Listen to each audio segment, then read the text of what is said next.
Oh, I should probably take the picture off. Great way to start. Brilliant way to start. Ingrid Leary, MP for Taieri, down in the south. How cold is it down there at the moment? Tēnā korua, you won't believe this. We had the most beautiful spring day today after terrible wind and rain last night in Wellington where I thought I wouldn't come home. So don't tell everybody because the weather in Dunedin is the best kept secret in New Zealand currently. I've heard that a couple of times, but I won't dig into that too much. We don't want anybody rushing all the way down there and causing havoc. Thank you very much for joining us tonight. It's really appreciated. First question for you that I've got lined up here. You have a couple of really big sort of spokesperson roles at the moment within the Labour Party. You've got mental health and you've got seniors. Both of those are issues that the government has made a lot of noise about, but haven't really ponied up particularly well or done really particular things that might follow advice, for example, the way they funded Mike King, or telling people that they're helping seniors but giving them like $2.50 a week extra in pensions. I'm kind of wondering what the feedback is that you've been getting from people within those groups and those communities, or helping those communities, around what you're seeing come out of Parliament so far. Thank you for the question. They are big areas, and I specifically asked for both of them for a couple of reasons. One is that mental health is a huge issue for our young people, and also I think is intimately and integrated and involved with all social determinants. And for seniors, I come from an electorate that has a higher than average number of seniors in our electorate, and actually a lot of disability as well due to the flatlands here.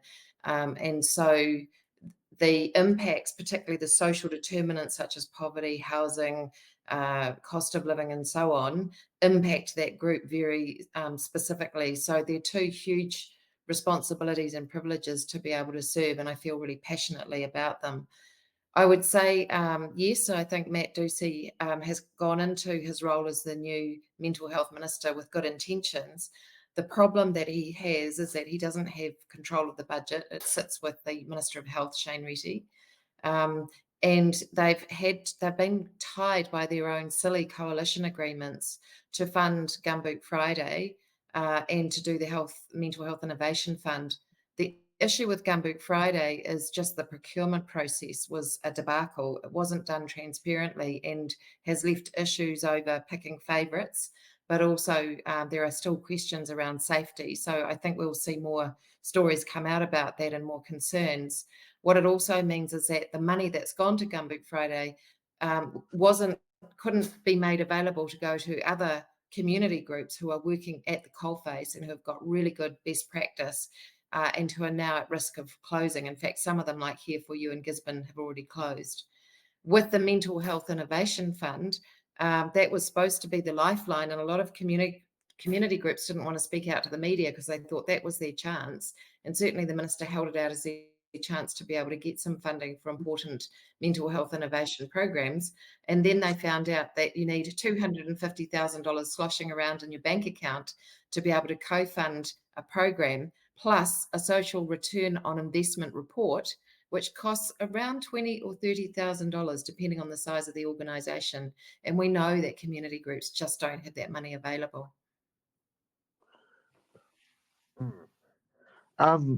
Do you think that because of your role in seniors, that with the funding cuts to younger disability people, that will start to roll into the seniors as well, Ingrid?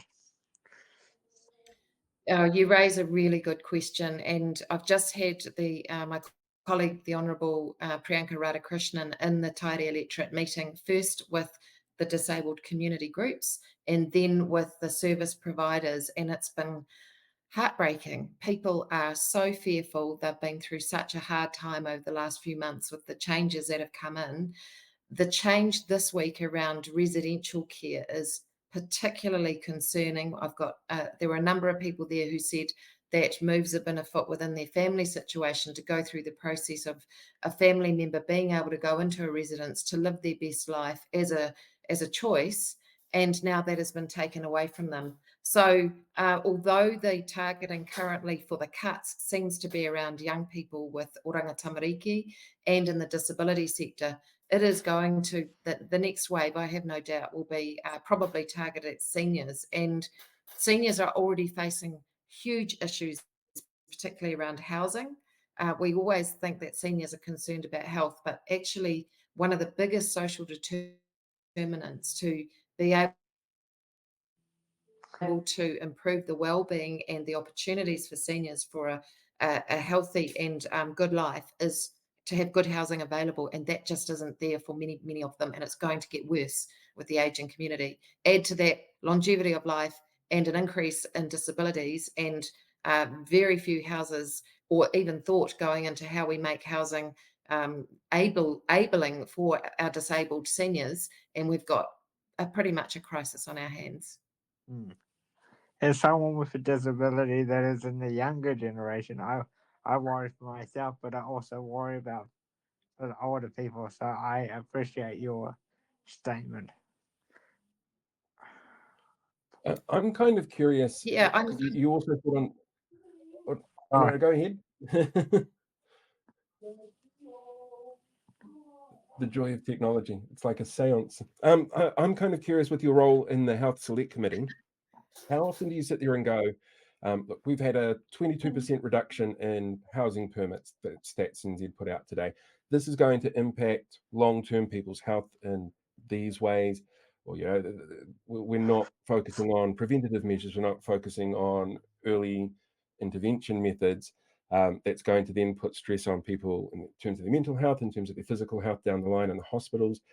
When you're sitting across the table from the people in Parliament around the you've select committee process, is that disappeared. something that comes into Sorry, Paul, I consideration? lost the end of your question. Oh, I'm wondering if when you're sitting in that select committee process on the health select committee, because it's obviously an area that so many things feed into Hi, the outcomes. Paul, I lost the end of your question. I think you were talking about some of the oh dear. Yeah, yeah, just wondering about the select committee process and how the feeding in process of other information, like housing numbers dropping, or the level of mental health help that's needed, or preventative measures So for at people who are primary watching, health. since I'm the only voice going at the moment, I think just stand by because the technology is great. It's just playing tricks on us at the moment. So we'll go I back to think Paul's question and then I'll try and answer it. damn your Are you back with technology, us, Paul? damn you, damn technology.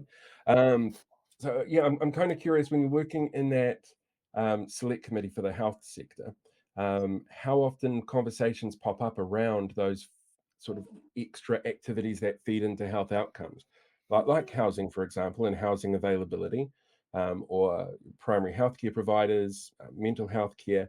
Is that something that seems to be taken on board by the current government?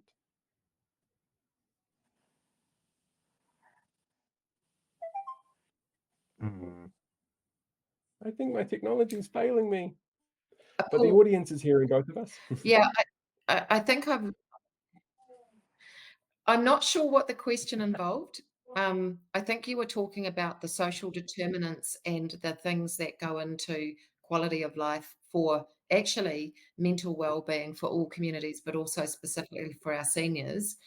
So absolutely agree. And I'm not sure what the question was, but I can tell you that my approach certainly for um, around mental health is, there's three areas of concern really. One is doing no harm, so harm prevention. One is around the more medical response, but can include other responses. And then the third one is about how do we promote mental well-being. And that would be the kite, for example, that I would say valuing te reo Māori and culturally appropriate responses, but also just cultural connection has a huge role to play in mental well-being. And yet our young people and our Māori communities at the moment are being told that their language is either irrelevant or should be put after the English language. So that what kind of message from a wellbeing perspective does that send to people? So that would be in that third area. With the medical intervention, that's where a lot of the narrative is focused currently. And I think that's because there's always been a shortage in health. It's a very difficult sector, particularly as we age and we are able to respond and keep people around for longer. But But now we are facing these frontline cuts, and make no mistake, they are frontline cuts, regardless of what anyone says. I've seen that with mental health nurses in Southland who have reached out to me to say that jobs aren't being re-advertised. There's some question marks that I'm looking into around psychiatric placements where I'm not sure if there's a psychiatry freeze, but I'm doing some work on that. And the good thing is that we've got a lot of people working in the public health sector now who are speaking out and giving us the information we need, because officials have been told not to, but they just cannot sit there in good conscience and watch the impacts that this is having on our communities. So I'm not sure if I've answered the question, but very much that's my approach to mental health, and certainly for seniors as well. I tend to look across things rather than down into silos, and we need to have a much more joined up system. I think that the whānau ora navigation system that we have for whānau ora has worked incredibly well. And I would like to see more of that navigation approach with different communities, certainly for seniors, so that instead of having to find their way around this morass of government agencies and not know where to turn for help, that there is someone guiding them who they can form a relationship with and who can quickly help them navigate so that they can get whatever services they need to help them live their best lives at home for as long as possible. And that's better for taxpayers too. Mm-hmm.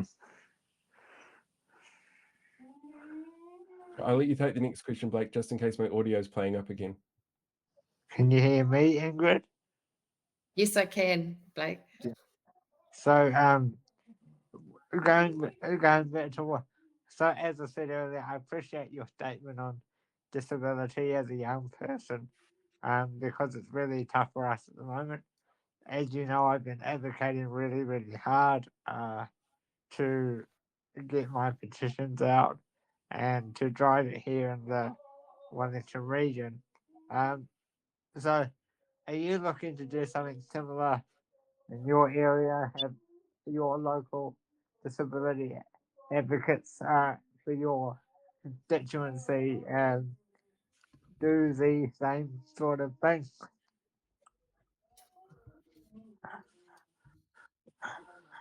Great question, thank you. I feel very blessed that we have a really strong disability community in Tairi. I think partly that is because people choose to live, particularly in South Dunedin, where it is flat. So from an accessibility perspective, it's a lifestyle choice to want to live here. It's easier for mobility vehicles. There's a culture of acceptance and normalization because there is, highly visible disability. Of course, there are people without visible disabilities as well, but they are very strongly organised and motivated. I'm also the buddy MP for Invercargill, and I've been extremely impressed with this very small group down there that are doing some excellent work to advocate, to lobby Penny Simmons when she was essentially in charge of this, when she was making those really cruel decisions back in March, and who have done some work to capture stories on video, which will go out on social media as little vignettes to amplify the voice of disabled people. I feel that we are taking giant strides backwards after a lot of hard work to make the changes that we've been able to make around enabling good lives, and there was a huge amount more work to do.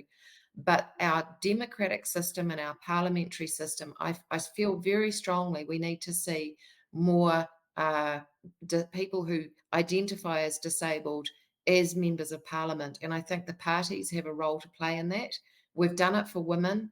Our MMP system has done it for different interest groups. So we have those tools available to us, whether it's through quotas or through the MMP system.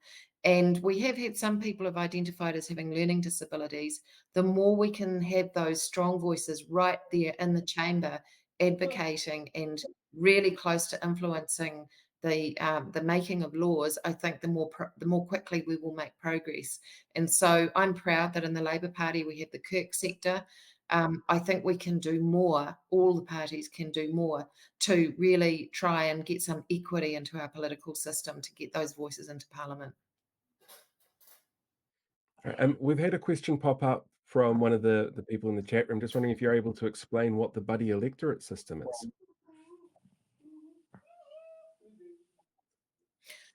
Sure. So I think both the major parties, Labor and National, do it. In Labor, we call it the buddy system, and it's where a sitting MP or list MP looks after an area that is neighbouring their electorate or where they have an area of interest.